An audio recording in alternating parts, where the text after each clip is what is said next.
tomorrow must be greater than today. I just know one thing, and it's my tomorrow must be greater than today. We don't cry anymore.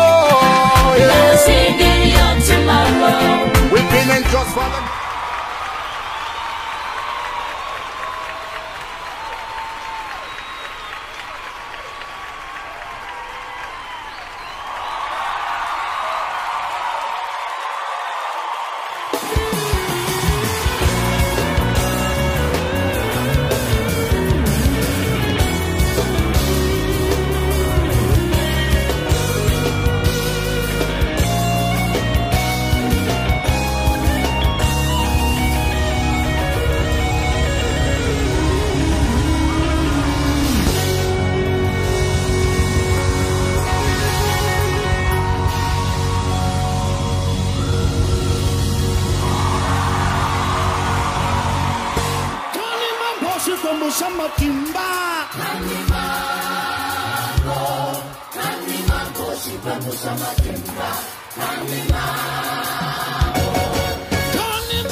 not understand it.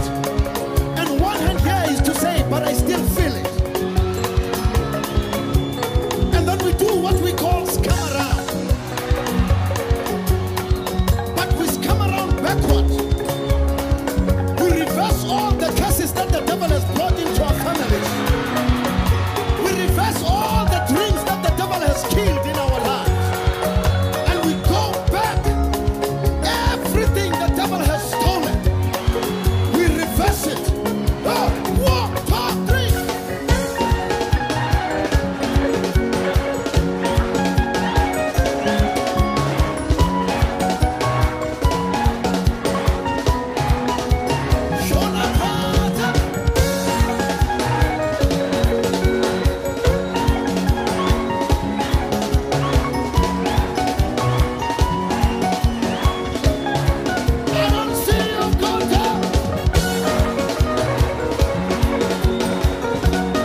Exodus.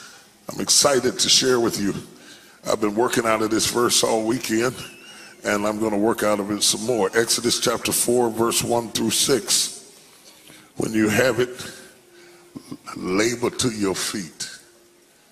So you all that come from a traditional church, in the church they didn't tell you stand up, they say labor to your feet. And then when you sit down, on your way down, like you're going to California, so on your way down, amen, to your seat. Exodus chapter 4, verse 1 through 6. When you have it, say amen. If you're looking for it and you're seeing stuff like Ephesians, you're going in the wrong direction. Do a U-turn and go all the way back. You're a long ways off. Exodus chapter 4, verse 1 through 6. Let me take just a moment and thank you for your hospitality and your kindness and how wonderful it is to be here. I very seldom leave home on a Sunday morning. I'm addicted to being at the Potter's house, but you all make me feel so at home and so loved. I'm just grateful to God for your hospitality. Thank you so much. You keep loving me like this, I'm gonna get me a trailer in Houston and move on down here. Amen. Amen. Get me a double wide. And Moses answered and said, but behold, they will not believe me, nor hearken unto my voice, for they will say, the Lord have not appeared unto thee. And the Lord said unto him, what is that in thine hand? And he said, a rod. And he said, cast it on the ground. And he cast it on the ground. It became a serpent, and Moses fled before it. And the Lord said unto Moses, put forth thine hand and take it by the tails. He put forth his hand and caught it, and it became a rod in his hand, that they may believe that the Lord God of their fathers, the God of Abraham, the God of Isaac, and the God of Jacob hath appeared unto thee.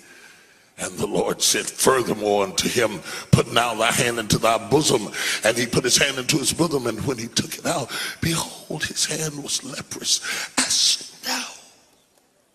And he said, put thine hand into thy bosom again. And he put his hand into his bosom again and plucked it out of his bosom, and behold, it was turned again as his other flesh.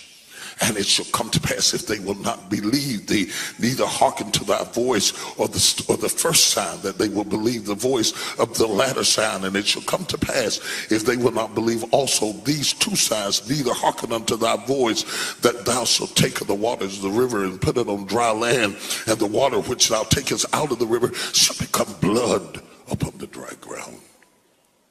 And Moses said unto the Lord, my Lord, I am not eloquent, neither heretofore nor since thou hast spoken unto thy servant, because I am slow of speech and slow of tongue.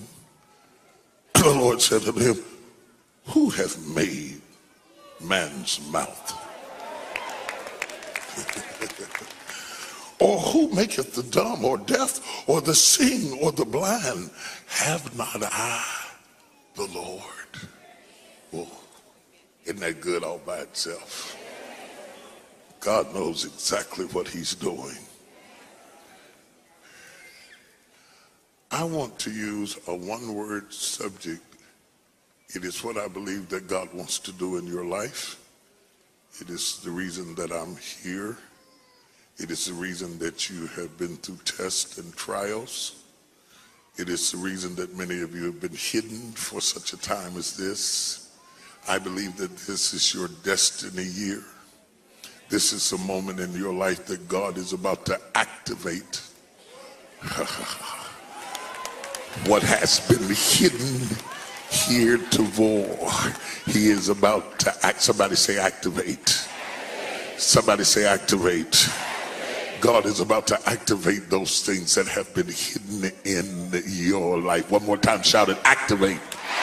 Spirit of the living God, fall fresh while I preach the word. Without you, I can do nothing. I am impotent without you, incompetent. I have no ability. I am slow of speech and of wit and mind, and nothing without you. Speak in this place, great God, that you are, until everything that is hidden is revealed and everything that is bound is loosed and everybody that is captive is set free, until we sing your praises with fresh lips because we know what you have done in our lives. Have your way, great God that you are. In the mighty name of Jesus we pray. Somebody who loves him shout amen. You may be seated in the presence of the Lord. You don't have to get up no more till you get ready to leave. The year was 1965. I was a little boy sitting in the back of the car and my mother was driving. She had just come from speaking at her sorority. She was a Delta. She was a public speaker, very eloquent of speech and very intelligent and quite articulate. And we were riding back home when I said to her, right now, they come to hear you speak and they call me Miss Jake's son. But before it's over, they will call me to speak and they will call you Tom Jake's mother.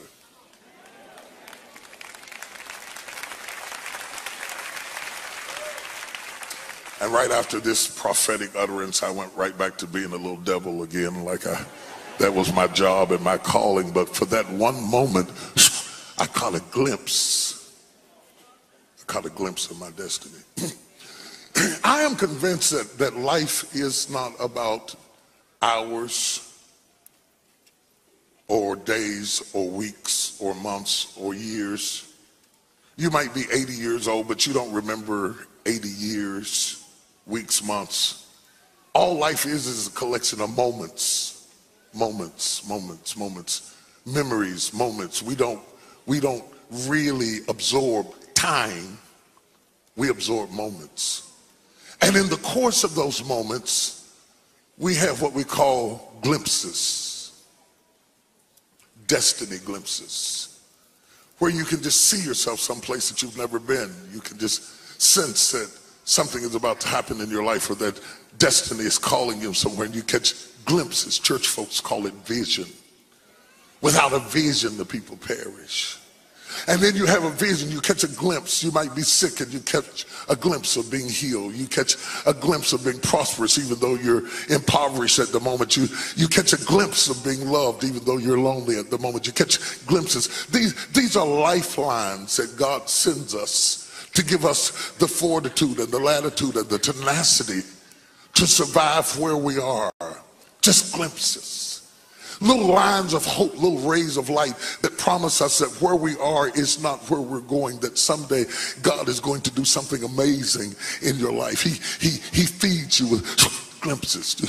Now we see through a glass darkly, just quick glimpses, so that you can hold on, so that you can endure the temporary circumstances that are prevailing in your life, to let you know that where you are is not the end of the story, that sooner or later God is going to move you into your destiny and into your purpose, and it gives you the tenacity to withstand the trials and the adversities of life. We survive off of glimpses, moments and seconds where we see things that are not there. Your son is unsaved, your daughter is unsaved, maybe they're in prison or maybe they're alcoholic, but you catch glimpses of them with their hands raised and praising God, and they are crazy glimpses. They don't even fit your circumstance, but they remind you that God has not forgotten you, that he has a plan, that he has a purpose for your life. Has anybody ever caught a glimpse of themselves doing something utterly amazing, somewhere different from where you are? Just a glimpse, no details. You know, God is not big on details.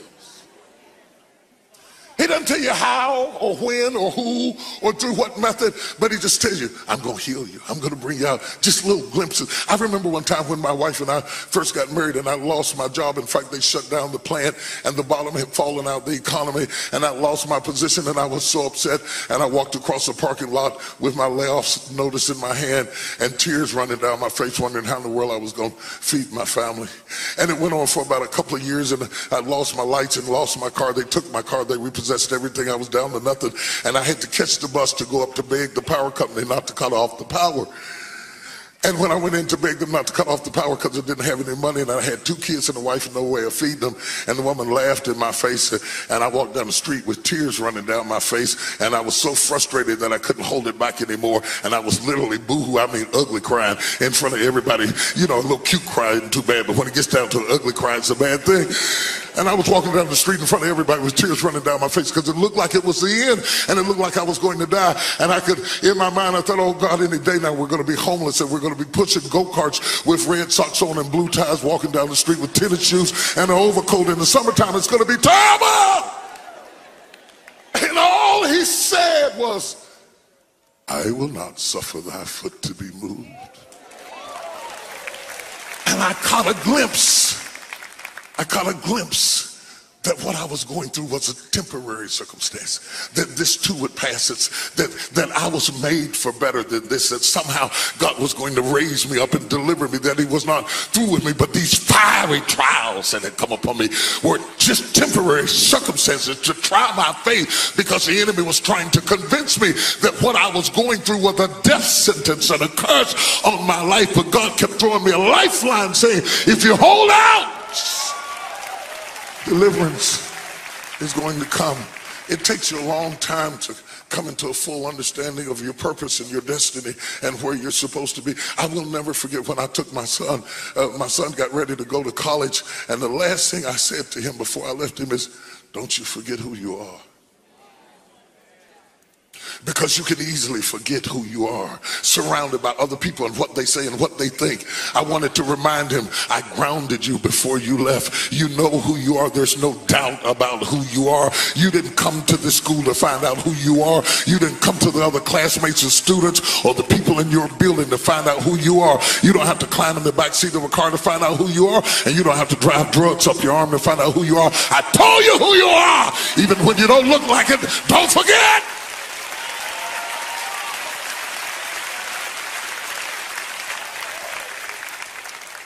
It's a benefit of having a father. I named you, I told you, I prophesied over you. You know who you are. Anytime God tells us something about ourselves, it is because life will often contradict what God tells us. God doesn't need to tell you you're healed if you feel healed. God doesn't need to tell you you're blessed if you feel blessed. The word of the Lord comes to you to give you glimpses, to remind you that in spite of the evidence, in spite of the circumstances, in spite of the situation, don't you forget who you are. You're healed. I don't care what the lump says. I don't care what the tissue says. I don't care what the doctor says. I don't care what the accountant says, the bookkeeper, the butcher, the baker, the candlestick maker. I'm telling you now, you're healed. The problem with Moses is Moses had forgotten who he was. He had forgotten the strange circumstances surrounding his birth. Everybody knew who he was but him. He was born on the hit list of hell because even the demons knew who Moses was. Hell was searching for him when he was still in the crib, trying to terminate him, trying to kill him. All the hell's angels knew that Moses was coming, and a death decree had gone out to destroy him. If it were not for the wisdom of his mother hiding him, he would have been destroyed. She had to hide him. She had to be stealthy. She had to put him in the bulrushes. She had to build an ark around him and put him in the Nile. And she had to do extreme things because of who he was. But 40 years had made him forget who he was. The prophecy over his life, being nursed at the breast of a Hebrew mother, raised in an Egyptian palace, eloquent and articulate, educated as it were, well-spoken as it relates to languages. He could adapt to multicultural understandings of himself because he was by blood a Hebrew, but by experience an Egyptian. God had groomed him for greatness in obscurity, but trouble had made him forget who he was. Trials and tribulations had made him forget who he was because he did not feel like a king or a prince or a liberator. In fact, he felt like a criminal. He was an outlaw on the run from a wicked Pharaoh who was trying to kill him because they said Moses was a murderer. And in fact, he was. He was a murderer. It's one thing when they talk about you and what they said isn't true. It is so easy to defend yourself when there is absolutely no truth in what they said, but when there is an element of truth in what they said, perhaps they are right. And Moses had fallen into the abyss of thinking perhaps they are right, and he had ran from Egypt, the place where his destiny was to be unfolded, and he had hidden in the Midianite camps with Jethro on the backside of the desert and said, I'm through with it. I'm not going to worry about it. I'm just going to take care of sheep. He had forgotten who he was. 40 years on the backside of the desert, living a life of mediocrity, trying to fit in with them and they and us and we-ins, never really recognizing that you were meant to be exceptional and you were never meant to fit in. You were never meant to be one of them. They were never meant to like you. They were never supposed to accept you. There was a reason they rejected you. God allows rejection to be a ministry so that you don't fit into mediocrity and you're crying over something that God has rejected because he has a better plan for your life. I don't know who I'm talking to, but I feel like I'm talking to somebody already who tried to fit in over here and tried to fit in over there and tried to fit in everywhere. And you said, Lord, I don't fit anywhere. Moses didn't fit anywhere. He couldn't rest in his mama's tent and he couldn't stay in the palace, and now he's on the backside of the desert trying to fit in with the Midianites. And the truth of the matter is, he wasn't one of them either. He wasn't a Midianite, not really, and he wasn't an Egyptian, not really, and he couldn't fit in with the Hebrews because he had never lived like a slave. Even though he was related to them by blood, he was disconnected to them by experience. God always uses misfit people to do extraordinary things. I wish I had some misfits in the room. I wish I had some oddballs in the room. Some people that people just didn't like. No matter what you do, they don't like you. You change your hair, you change your clothes, you change your walk, you change your talk, and no matter what you do, you never fit in. Stop trying to fit in. God never designed you to fit in. He designed you to stand out. He meant for you to be different. He set you apart. God has a plan for your life. I said God has a plan for your life. I said God has a plan for your life.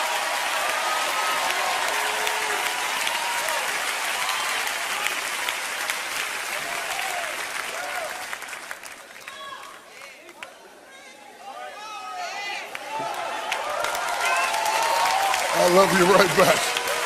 I love you right back. I'm the chairman of the Misfit Club. Yeah, but there's advantages in being a misfit. The Bible said the stones that the builder rejected has become the chief cornerstone. I want you to start being happy that they rejected you. Be glad that you don't fit in. Be glad that they never call you back. Be glad that they talked about you, mistreated you. Be glad that even your own family doesn't like you. Be glad about it. Rejoice in it. God has a plan Don't you forget who you are.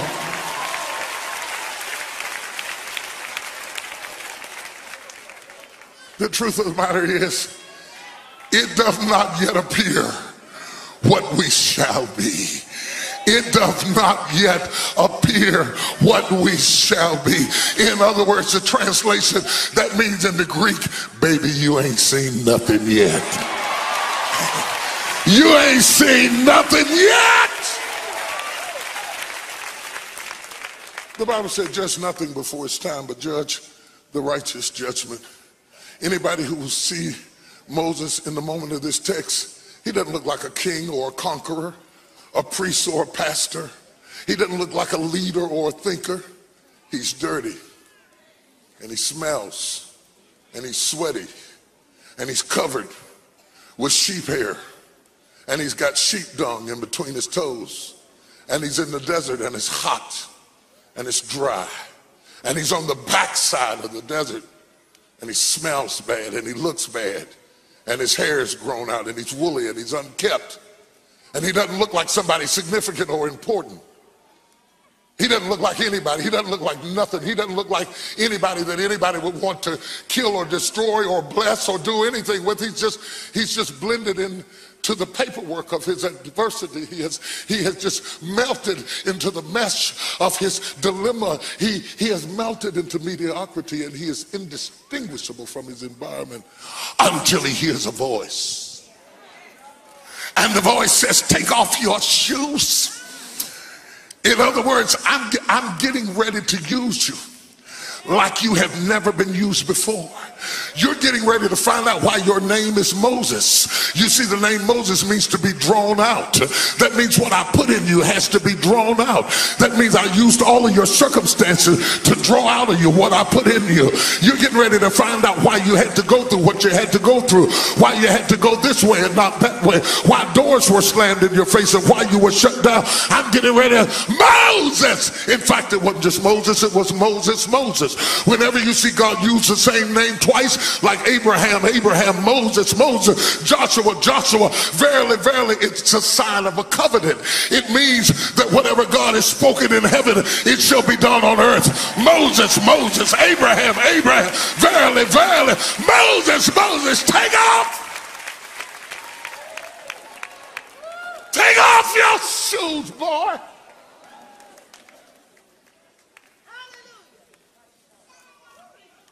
I'm getting ready to take you into another dimension. I'm getting ready to take you in a place that everything you've been through has only been a shadow of things to come. It's only a shadow. It's a shadow. I was looking on the stage, I saw my shadow. And every time I move my hand, my shadow moves. You can't see the color of my shirt in my shadow because shadows don't show details, just movement, just a shadow. It's a shadow. It's a shadow. Wherever there's a shadow, there's a light. You can't have a shadow without a light. This is a shadow. Moses is light. You see, Moses was taking care of the sheep. He was leading sheep. He was leading sheep. Now, he was meant to lead millions of people. But when we catch him, he's leading sheep. But it's still leadership.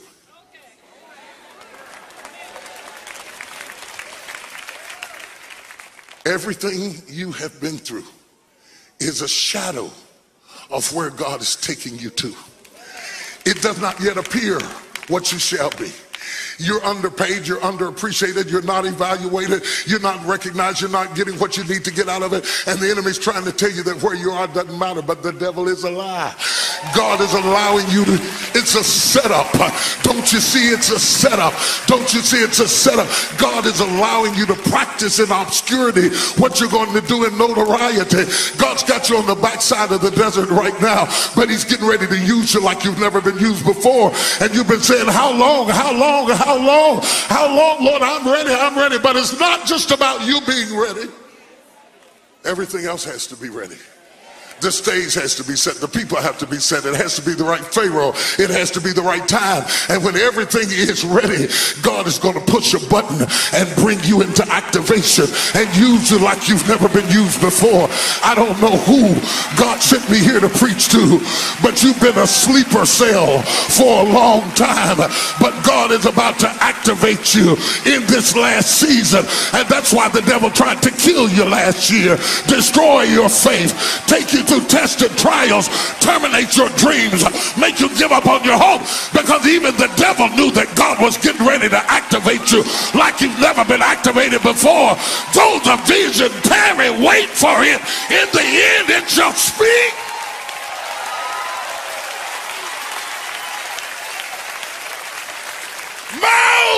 Moses, I'm getting ready to activate you. I got to get your head together, man. You're not thinking right. You think your destiny is based on them and they, but it's really me and you. It's not them and they.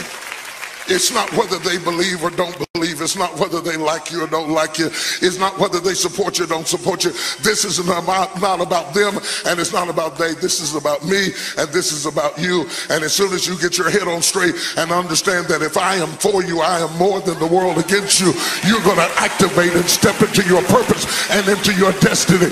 If I'm preaching to you this morning, holla at your boy.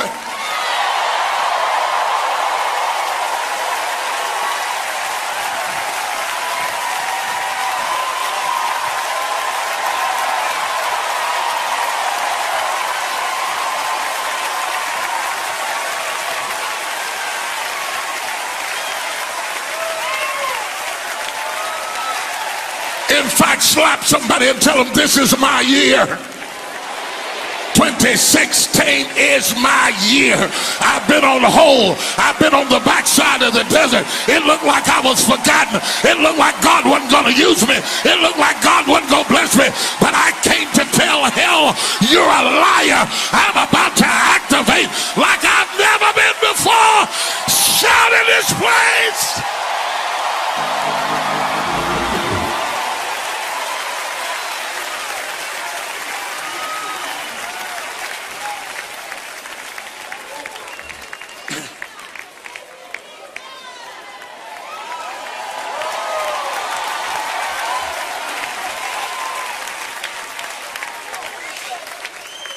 God was about to take a stinking, dirty, gnat-infested shepherdman and send him to the palace.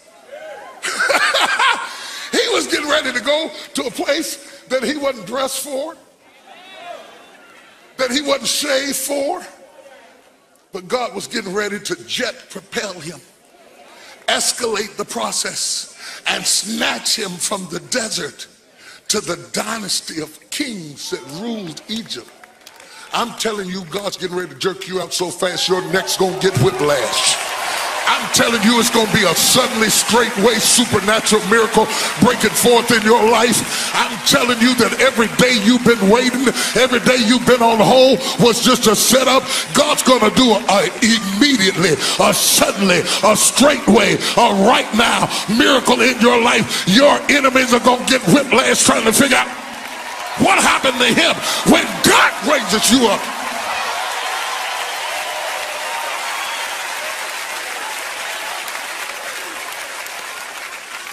there was just this one problem. There was just this one problem. I was looking at the text and it was interesting because when God speaks to Moses, he says, I am the God of Abraham, the God of Isaac, and the God of Jacob. I am the God of Abraham, the God of Isaac, and the God of Jacob. This statement would follow the children of Israel even to this present moment. They would forever refer to Jehovah as the God of Abraham, the God of Isaac, and the God of Jacob. But this is the first time that God has called himself the God of Abraham, the God of Isaac, and the God of Jacob. And I understand why God would be the God of Abraham, because Abraham was a friend of God. Abraham Abraham believed God and it was counted unto him as righteousness. I understand why God would be the God of Abraham, because Abraham looked for a city whose builder and maker was God. I understand why God would be the God of Abraham, because when Abraham's body was dead and could no longer produce a seed, God gave him a seed that was so potent that when it hit Sarah's dead womb, it brought it back to life again. And 42 generations later, that seed would come out the womb of Mary, and you would call him Jesus, but he would say, I am the seed of Abraham. You won't get that till you get home. I understand why he would be the God of Isaac, because Isaac was the promised child, the miracle child, the holy birth through a dead womb, the consequences of his father's faith. I understand why he would be the God of Isaac, because if it had not been for God, there would be no Isaac at all. Isaac was the result, the culmination of Abraham's faith, the epitome of faith. He was the evidence of things not seen. But what's got me hung up is that he is the God of Jacob. Jacob's name means trickster, a con artist. Jacob was the black sheep of the family. He was a disgrace. He was a blotch on the face of a holy dynasty. That God would be the God of Jacob is shocking. It is the antithesis of religion. It is an embarrassment to the church. It is a disgrace to the kingdom that he would be the God of Jacob. Jacob was a mess. Jacob shouldn't sing in the choir or be on the deacon board. Jacob is a mess. Jacob should not be a pastor or a bishop or an elder. Jacob is a mess. Jacob has a messy past and some questionable situations. And Jacob didn't always tell the truth. And he was a con artist just like his racketeering mammy and her uncle Laban. Jacob was the result of a generational curse on his family. He had come from a long line of con artists. Why would God associate himself with the questionable character of Jacob? And why does he use this particular time to introduce this new name to himself and become the God of Jacob? Maybe it is because there is a little Jacob in all of us.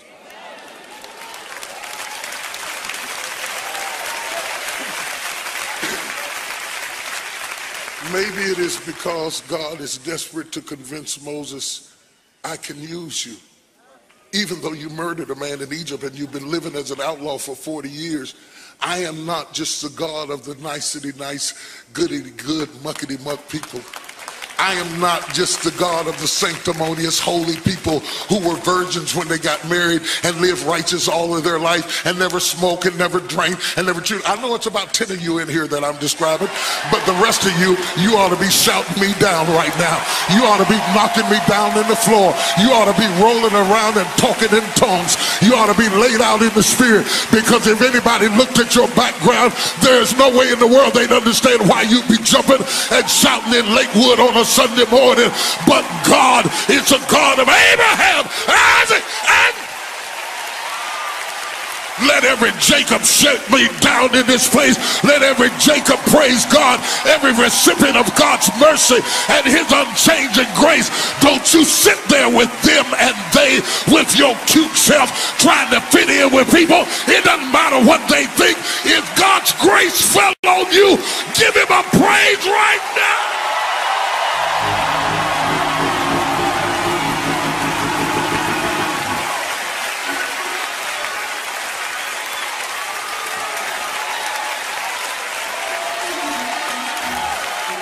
Touch everybody you can reach and tell them something is about to happen. Something's about to happen. After years of mistakes, after years of mishaps, after years of setbacks, after years of rejection, after years of pain, after years of picking the wrong man, being in the wrong place at the wrong time, you finally got the right man this time. Something's about to happen in your life. God is about to get it. God is about.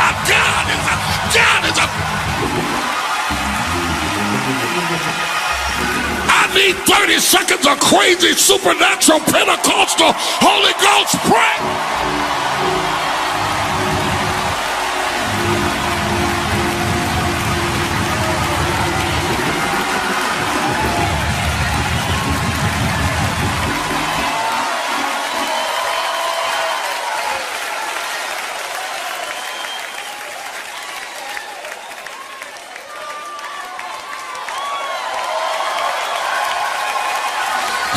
Tap your neighbor and tell him he's my God too. I know you don't want me in this church. I know you don't think I'm good enough to be sitting in here. I know you heard something about me that embarrassed me, but he's my God too. Whether you like me or not, or want me or not, he is my God.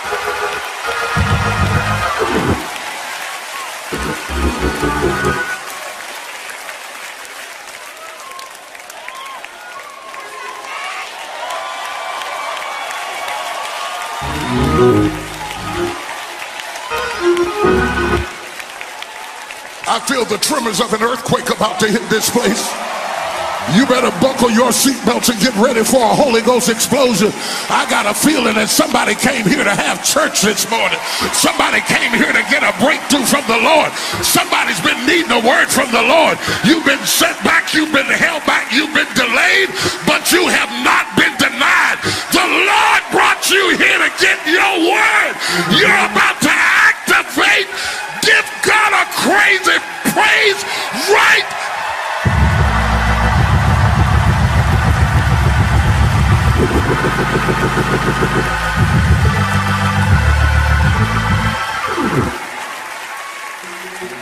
You see, sit with me, I never will forget.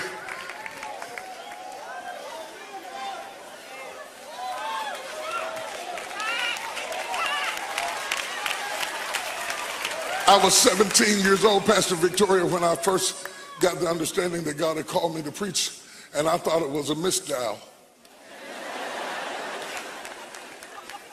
I spent 2 years doing every little dirty, nasty, filthy little thing I could do to convince God that he had made a mistake.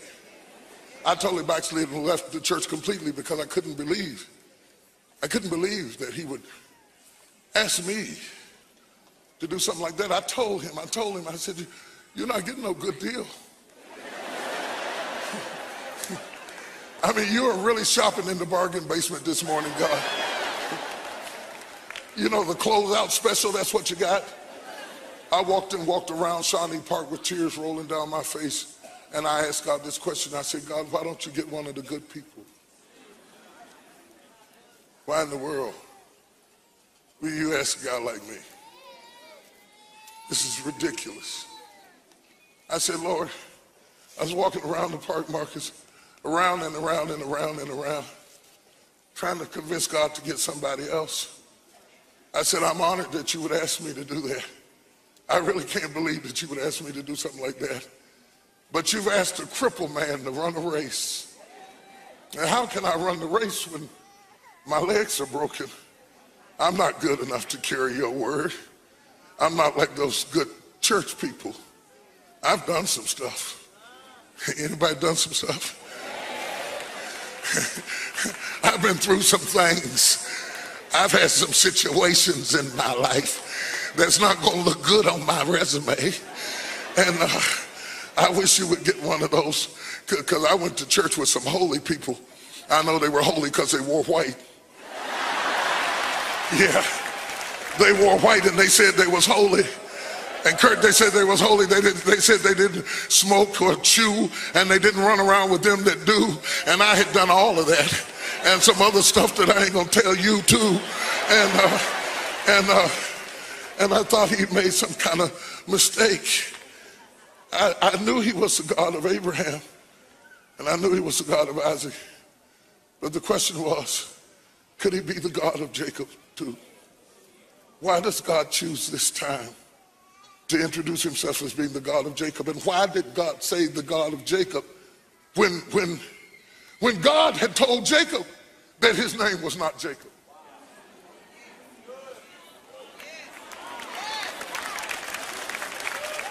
Don't you remember when Jacob was wrestling with the angel? And God said, your name is not Jacob, your name is Israel. Thy name shall no longer be called Jacob, but Israel, for thou art a prince with God. And the God who said his name was not Jacob, but Israel, called him Jacob. Hundreds of years later.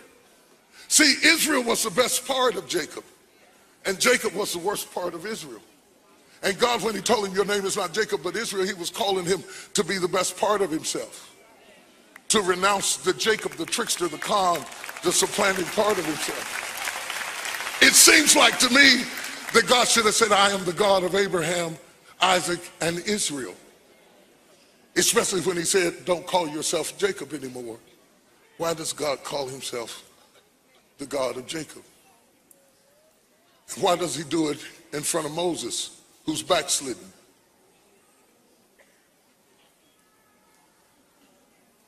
Why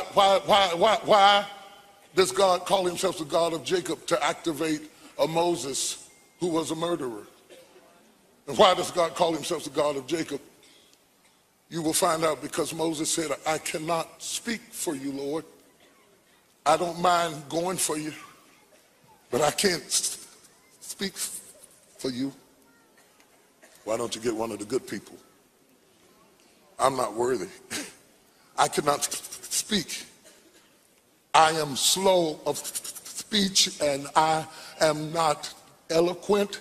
And if you ask me to go to Egypt, I'll go and I'll throw down my rod and stuff. I don't mind doing it. And I'll stick my hand in my bosom. I don't mind doing that. You need me to pour out water, turn the blood. I don't mind doing that. But you can't ask me to speak because I can't. You know how I get when I get up. You see, Moses, everybody knows something about themselves that disqualifies them from being used of God. And for Moses, it was that he stuttered. Why would God ask me to speak to kings and I can't talk? Why, God, you want me to go speak in the palace and I can't speak? I'm a stutterer.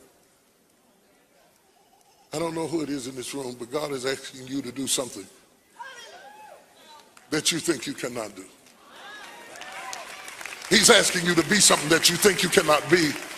He's asking you to reach something that you think you cannot reach because you know something about yourself that disqualifies you. It might have been an abortion that nobody knows that you had, but everybody has that stuttering situation that makes them think that they could never really be used of God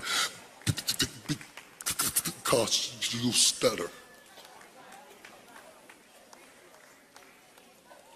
Now I know why he said, I am the God of Abraham. And I am the God of Isaac. Yes, I am the God of them holy folks. But I am the God of Jacob too. I am the God of stammering lips. I am the God of stuttering people.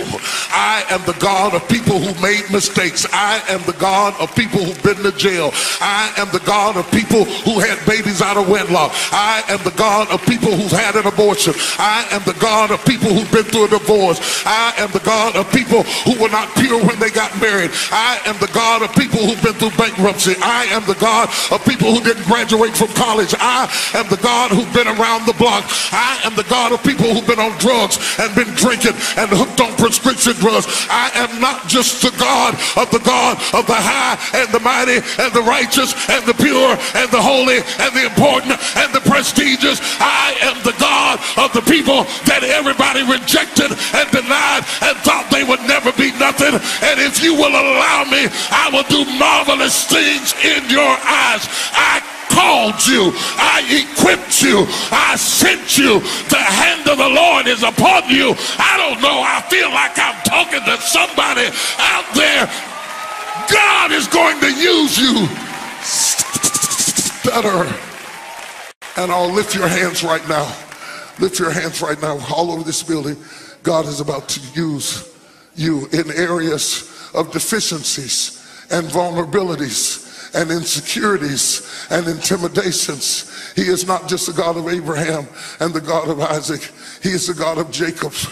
He is the God of people who have been hurt and been wounded and been raped and been molested and been ostracized and been criticized. And I know you have to sit here and act like I'm not talking to you because you're worried about them and they, but I don't care nothing about them or they. I care about what God is about to do in your life, because the Lord told me I was going to preach this another way, but the Lord said, I want you to go out there and tell them that they are my sleeper cells. I hid you, I buried you, I held you back for such a time as this, but this is your season, this is your time. I'm getting ready to activate you, and you're going to go in the enemy's camp, and you're going to take back what he stole from you. This is the word of the Lord to you this day. Your eyes have not seen, your ears have not heard, neither have entered into your heart how God is going to use you. The Lord sent me here to tell you, get ready, get your house ready, get your stuff ready, get your business ready, get your faith ready. God is getting ready to take you into another dimension for the next 3 minutes. I want every Jacob, every stutterer, every broken, wounded, hurting, suffering, down and out, rejected person to take the roof off of this place and give God.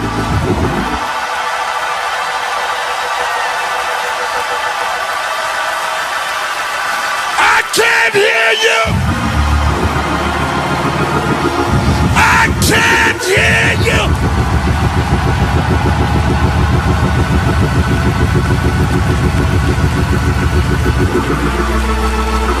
Touch 3 people and say, activate.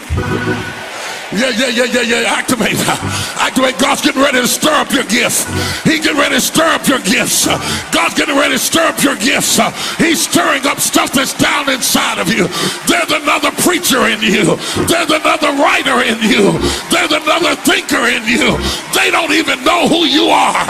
God is getting ready to bring you from the backside to the front side. I dare you to believe him. I dare you to praise him. I dare you to give him the glory. I dare you to open your mouth. I dare you to.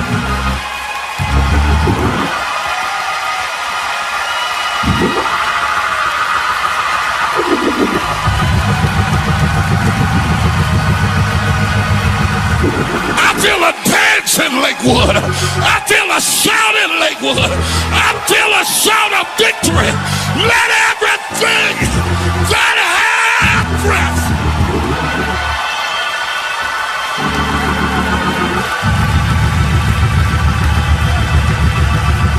Your healing is about to be activated. You've been sick, you've been suffering, but healing is being activated in this room right now. I want every person who's been suffering in your body to give God a praise, the sacrifice of praise.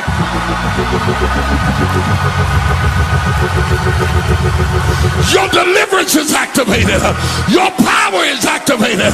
Your anointing is activated. When you walk out of this door, signs and wonders.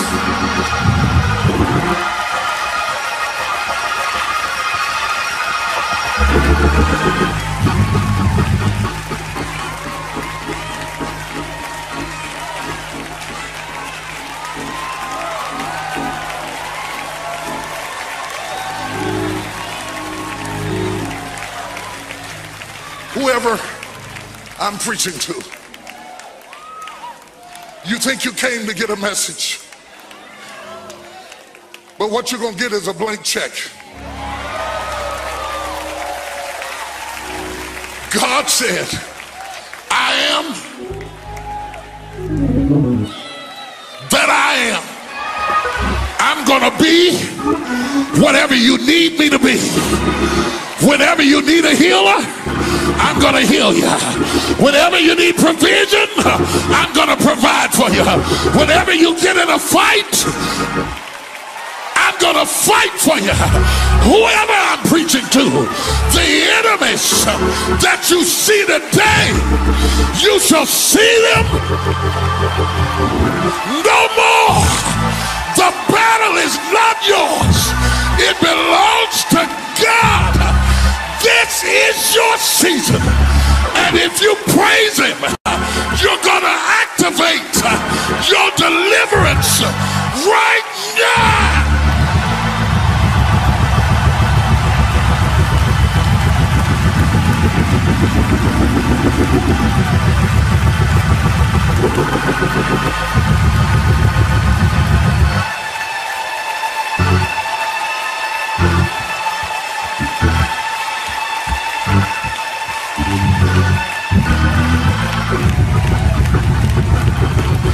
I got 5 minutes left. Tell your neighbor, say, neighbor, excuse me. I'm getting ready to go crazy. I'm getting ready to get wild. I'm getting ready to get beside myself. I only got 4 minutes to activate the greater power that lives in me. Give me some room. Tell your neighbor, give me some room. A 3-minute praise, a victory praise, a victory celebration. 2.5 minutes.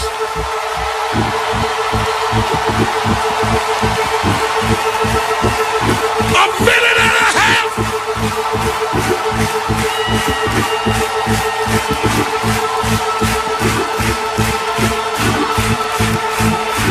Praise him like you got 60 seconds to give God the...